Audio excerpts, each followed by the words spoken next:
What's up, you damn gorgeous and beautiful gamers? Welcome back to role-playing games. This is Mariel Corner in the internet where we like to discuss about RPGs. If you like the content, if you like to have these conversations with Mariel James, I would very much like to invite you, like always, please hit that like button. It really helps me like you have no idea. Most of the people that watch my content are in fact not subscribed to my channel, so what are you waiting for?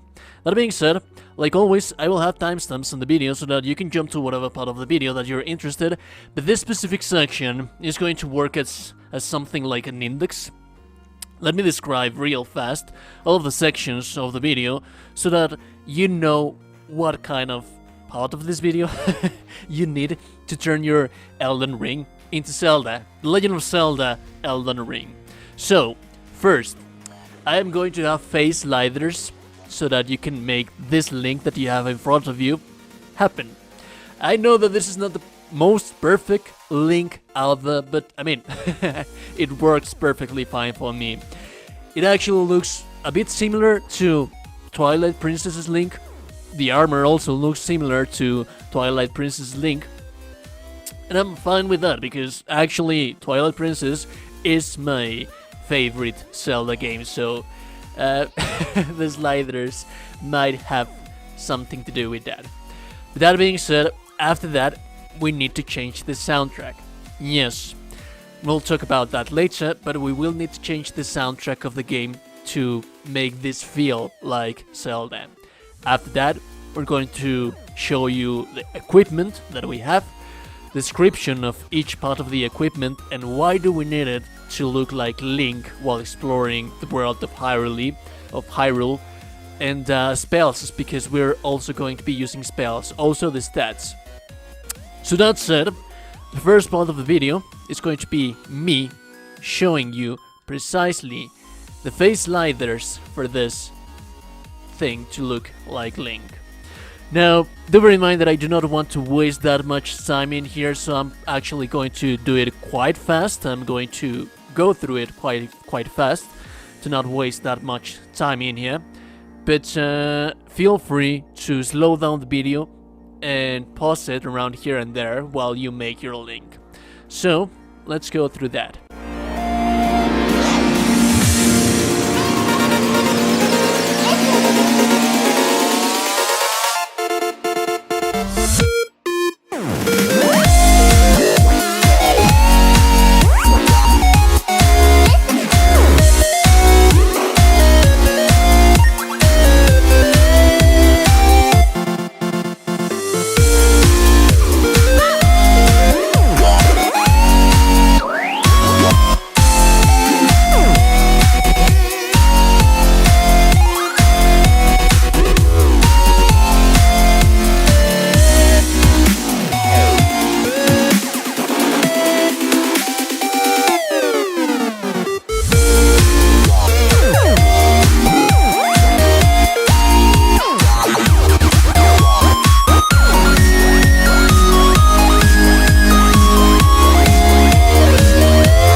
So now that's taken care of, let's talk about the stats of the character.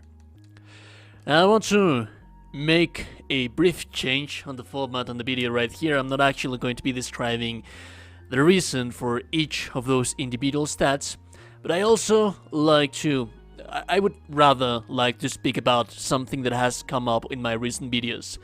Why do I take 125 as my builds?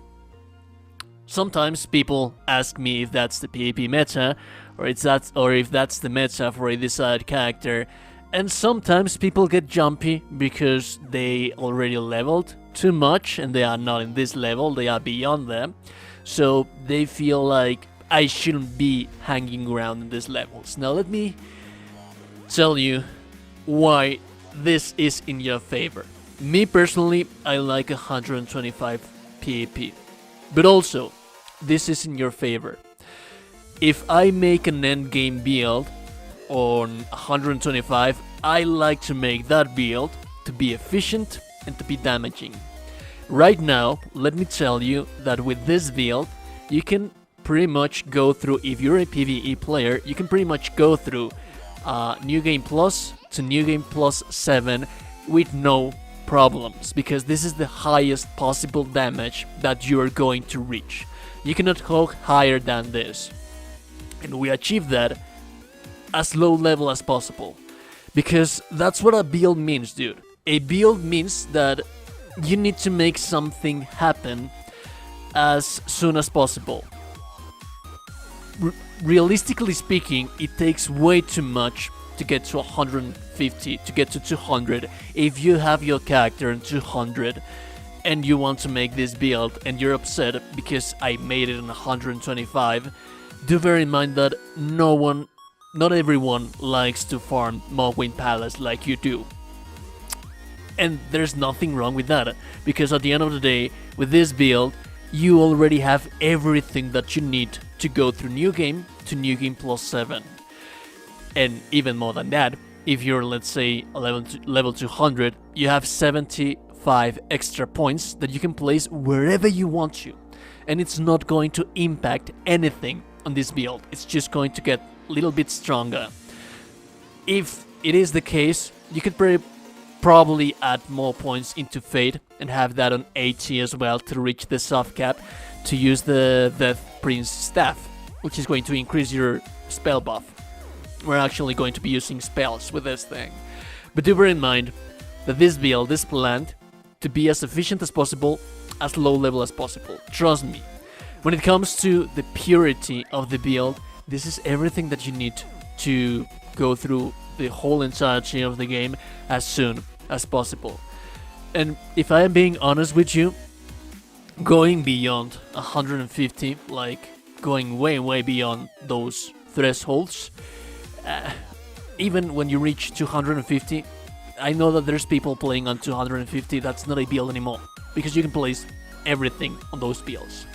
So that said, if you're a 250 player and you want to use this build, then you can use it, and you're going to have a whole bunch of extra points to place whatever you want to, and it's still going to be efficient. So this is the ideal level that we need to have for this kind of format of video.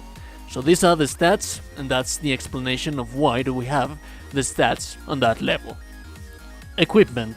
We know that Link is pretty much a jack of all trades. He has so many tools that he uses. That is why he is the holder of the Triforce of Courage. The Carian Knight's sword, that's our master sword. As you can see right here, this thing looks fairly similar to the master's sword. The color matches, and also this resembles the master sword when you hold it up to release its full power. So we also have our Hylian shield. This is the the closest looking thing that I ended up considering as the Hylian shield. This is the Big Goron sword. Now, this one looks quite a lot more like the Big Goron sword from Ocarina of Time, but this is the shittiest weapon that you can find in the game. It scales poorly, it has low base damage, the weapon art it's nearly useless. It's a colossal sword which is going to weigh 18, and even then it's only going to reach the same AR, roughly 50 points more than your Carian 100 sword. So there is no reason to be using this thing whatsoever.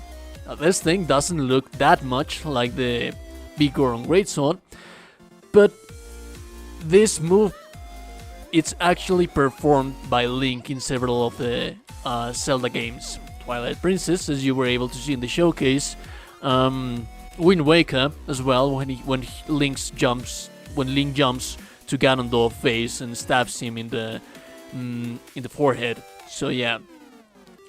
Bow. I first was considering the Earth Tree bow because of the holy arrows, light arrows from the Zelda franchise, because it gives you more damage while using them. The thing is that we actually scale with Intelligence you're actually not going to get that much benefit. Like bows are most of the cases they're always shitty on scaling. They don't actually scale that much. But the ultimate reason why we ended up not using this thing, it's because it has fade requirement, and we don't actually want to be investing that many points into fade, because right now we're min-maxing our character. To be able to make this thing happen on 125, we're min-maxing. So the horn bow, we can actually use this with the stats that we have right here. I forgot to mention the real greatsword, which is your big Goron sword. You're going to have to two-hand it to properly use it on the stats that we have. Carian Regal Scepter. The only reason why we're going to have this thing is to pretend that this thing is the Master Sword beam when it's fully charged. But also, listen, who do we have here? Listen! Yep, Listen! that is pretty much Navi. So, Arcarian, those are the two only spells that we're going to be using. Adulus's Moonblade and Glintstone Pebble. Glintstone Pebble is Navi, and Adulus's Moonblade, that's the fully charged Master Sword. Leather armor, leather gloves, and warrior greaves. This is the stuff that we're going to be using as armor, which is going to resemble Twilight Princess Link. For the armor, you're going to have to kill Patches. Everyone hates Patches, so as well, the leather gloves as well, you have to kill Patches as well. Warrior greaves, you can actually change this for Traveler's Boots, which actually do resemble quite a lot more the boots that Link from Twilight Princess uses. But me personally, I like Warrior Greaves a little bit more. Do have in mind that with this build you're going to have nearly to no armor and nearly to no poise. So yeah, there's that. It's still efficient enough to use. It's still a very, very powerful, high damaging build with Adulus's Moonblade. This thing hurts like hell as well. You also have this thing, your Big Goron Greatsword, which ultimately it's going to, once you buff off completely, it's going to reach a disgusting, tremendous 1k AR. Your one-handed weapon, your Master Sword, one-handed sword that reaches 700 AR. It's amazing. It's a very, very strong build. To actually make that happen, you need Magic Shouting Crack Tia, temporarily boost magic attacks, and Intelligence Nut Crystal Tia, which raises your intelligence, as you can see, on 80. And right now we have our intelligence soft cap. That is why we're dealing so much damage, and that is why this build can carry you easily throughout New Game Plus 7.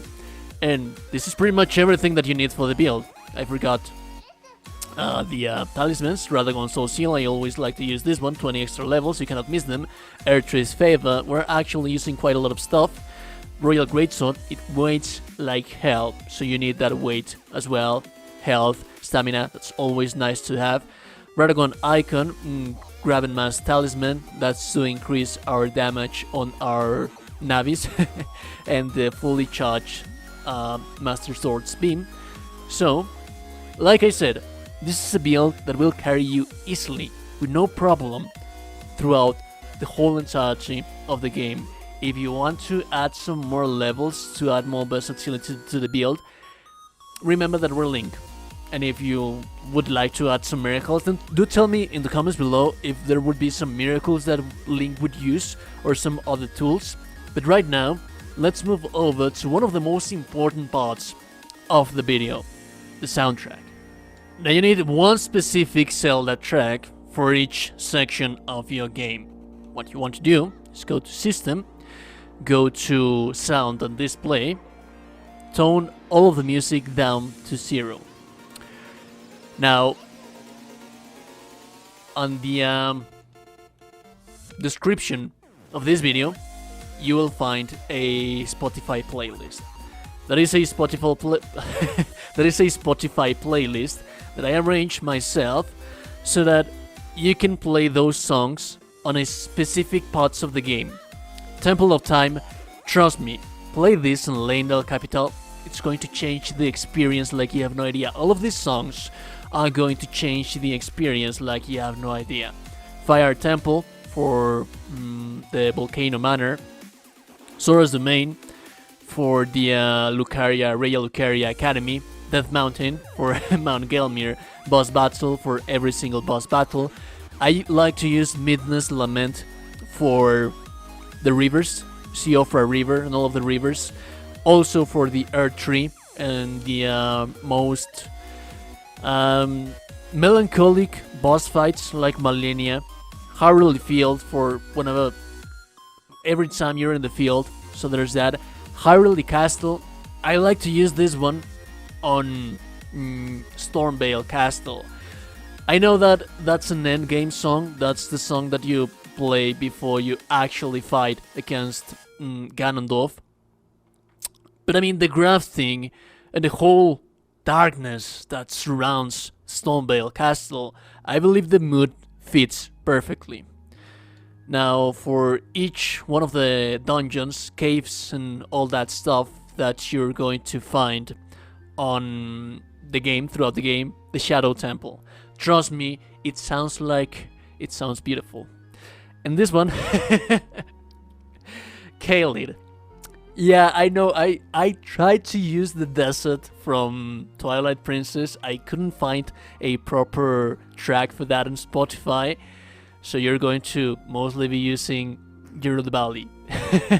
It is too vibrant for Kaelid.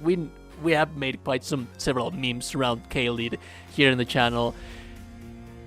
But now that you think about it, trust me, believe you me, go head over to Kaelid, dress yourself as Link, ride through the fields while Gerudo Valley sounds.